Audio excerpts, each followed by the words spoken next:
আসসালামু আলাইকুম। জীবনের পরিবর্তন কে না চায়? সবাই চায় তিলে তিলে সে সামনে এগিয়ে যাবে, জীবনের পরিবর্তন করবে। আসলে কি জীবনের পরিবর্তন করাটা এত সহজ না। কোনো সফলতাই খুবই সহজে আসেনি।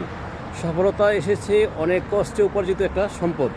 সফলতা এমন একটা সম্পদ, শরীরের ঘাম বেয়ে বেয়ে মাটিতে পড়ে যাদের, তাদের পিছনে সফলতার গল্প শুনতে পাবেন।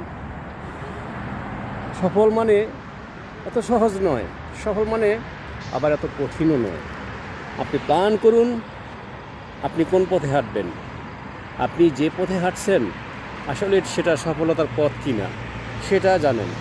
যদি সফলতার পথ না হয় তা আপনি বুঝতে পারবেন আপনি ঠকতেছেন। আপনার সময়টাকে মূল্যায়ন করুন, মূল্যায়ন করতে শিখুন আপনার মূল্যবান টাইমটাকে। যে টাইমটা আপনার চলে যাচ্ছে দিন দিন ধরে, যুগ যুগ ধরে, আপনি সফল হতে পারছেন না। কিন্তু কেন পারছেন না তা কি একবার ভাবছেন? কারণ সফল হতে গেলে আগে নিজেকে কী করতে হয়? জ্বালাতে হয়, পোড়াতে হয়, শরীরের ঘাম ঝরাতে হয়, শরীরের রক্ত পানি করে ঘাম ঝরাতে হয়, তারপরে আসে সফলতা। সফল ব্যক্তি যারা, আপনি তাদের দিকে তাকায় দেখেন।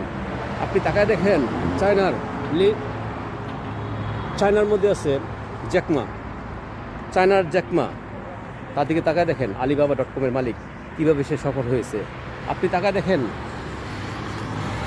বিভিন্ন বড় বড় প্রতিষ্ঠানের মালিক যারা হয়েছেন। বাংলাদেশের গ্রামের শিল্পের মধ্যে আছে আল মুসলিম গ্রুপ। আপনি তাকায় দেখেন তাদের দিকে, সফলতার গল্প তাদের কাছ থেকে পাবেন।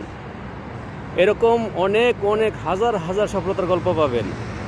আপনি তাকায় দেখেন একজন পাইলট ইঞ্জিনিয়ার কীভাবে হয়েছে, তার সফলতার পিছনে তার কী কী কারণ থাকতে পারে। আপনি তাকায় দেখেন। সফলতার গল্প শুধু মুখে বললেই হয় না, সফলতার গল্পটা তৈরি করতে হয় নিজেকে শ্রম দিয়ে।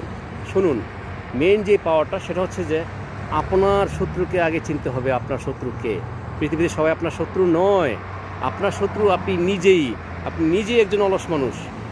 তাহলে আপনি যদি অলস মানুষ হন তাহলে আপনার শত্রু আপনার সাথেই বাস করে।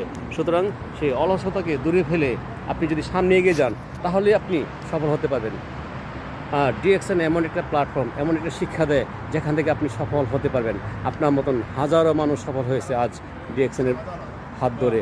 আপনি যদি ভালো কিছু চান, যদি ভালো কোনো ওয়ে চান, তাহলে নীরবভাবে ফলো করতে থাকুন আপনার টিম লিডারদের।